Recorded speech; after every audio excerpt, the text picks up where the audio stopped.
5 tips to thrive as a couple. Welcome to the Momentum Property Education. My name is Gisela Wood. I'm one of the founders, and I don't usually talk about relationships or give relationship advice.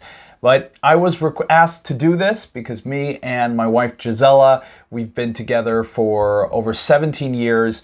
We've run companies together. We've done properties together. We've had enormous setbacks in business and in life together. And yet we're here, we're going strong, and we love each other very much. So I was asked to do this. So welcome to the Momentum Property Education channel. We don't usually talk about relationships, but we do talk about goal setting. We talk about how to get to that next level, both financially, personally, spiritually. And today we're actually covering relationships. So if you want to subscribe to our channel, we'd love it. Please hit the subscribe button. Please hit the like button. And please comment. Let me know what your thoughts on these 5 tips are. This is what's helped us and made a difference for us. I would love to hear what has done it for you. Maybe we can learn something from you as well and help take our relationship to the next level. So let's cover the 5 big tips that we've had that have allowed us to be a couple for more than half of our lives and really work together. I realize it's actually 18 years, not 17. So we've been together for a while. So the first big tip for me is communication. And it's about talking about both how you feel and how you are at the moment. I mean, I have a habit of, if I don't have enough, food, if my blood sugar goes down, I get really grumpy. Or if I haven't slept enough, or if I'm feeling a little bad and sick, I can get really grumpy, right? And when that happens, when people are around me, I can kind of snap a little bit. I'll be a little too rude or get a little too annoyed about a small thing, right? And so I've learned, though, that I can communicate this because I know when I get into this mode. I know when I get into a bad mode, and I can communicate that. I can just let my family know, like, all right, guys, look, I'm not in it right now. I'm not feeling very well. Just give me space because I don't want to say something that I'm going to regret. So please just leave me alone for a bit. I got to go recharge my batteries. And the good thing is we've gotten to that level in our relationship where, we also listen to each other. We don't just talk to each other. We actually listen when the other talks. And so Gisela hears that and she'll say, all right, kids, let's give dad a little room. It's, we need to have that, he needs to reset his batteries a little bit. So that's a really, really big tip for me, is just communication. And overall, that's kind of in the bad. Communicate the good, communicate your emotions. I love the book, The 5 Love Languages, and I'll share a couple of them here, but The 5 Love Languages is a brilliant book. Me and Gisela read it, and we just realized that it really, really is powerful. It basically says we communicate love through 5 different ways. It can be through words of appreciation, which is my language, so please tell me how great this video is and you'll make my day. It can be quality time, just spending time together. That's Gisela's language. It can be service, which is actually Gisela's number 2 language. And so when I feel I need to do something romantic, it could be, spending time together, doing something special, but often it could be just clean the house, just go that extra mile and clean the house. That is actually a romantic move because that's one of her love languages. For people that it's not their love language, like me, when she cleans the house, it doesn't show me that she loves me. It just shows that she wanted to clean the house. For me, just telling when she says something nice to me, that means so much more. It can be gifts. And it can be touch, giving each other a hug. So you can use all these languages, and communicating in them all is really, really important. And communicating about what means something to you so the other one can do that. Because what if she didn't care about service and I spend the whole day cleaning up the house, and really it would have been worth more to just say, hey, honey, I love you. Then just do that, right? Just say that. Sure, clean the house. It's nice too, but, do what the other person needs, not what you want to do. Give that love to them. Use that communication. The second thing that really has been key to us is we've always set our goals together. We've set goals for the relationship, for our lives, where we're going.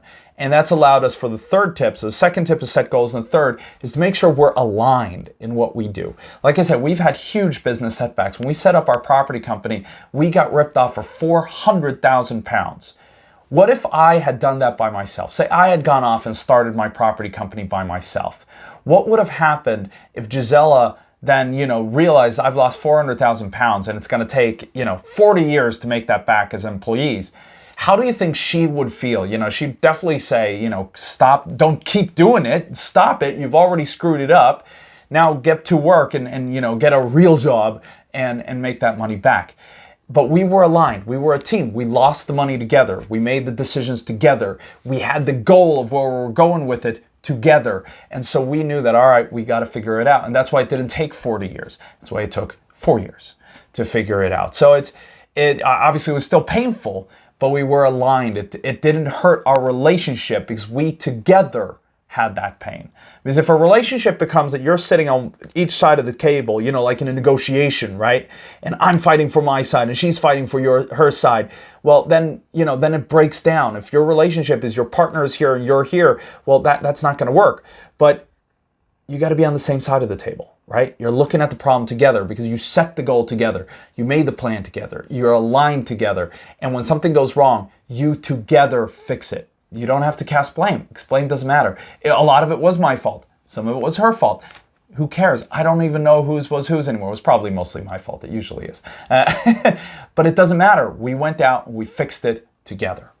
And now it comes to the fourth tip, is giving each other time. You know, again, my wife's language is quality time. So for me, this becomes extra important, is to make sure I have time for her, that I see her, that I listen to her, that I spend time with her. Just being there with each other, focus, not sitting off working on my thing while she's working on her thing, or even in cases watching a movie together. I got to be there. I got to look her in the eyes. I got to see her, and she's got to see that I see her. When that happens, that gives her a huge boost of love energy. All right. And then the last thing I want to just advise you is something I've been doing for the last year or so, is to try to keep the romance alive. I've been doing this, especially in the last year, because I put it on my to-do list that every single day I do something romantic. I send her a message, send her a romantic message every day, and then I try to do something else. It can be clean, because that's her secondary language. It could be just cook a nice dinner and make sure we have a nice dinner.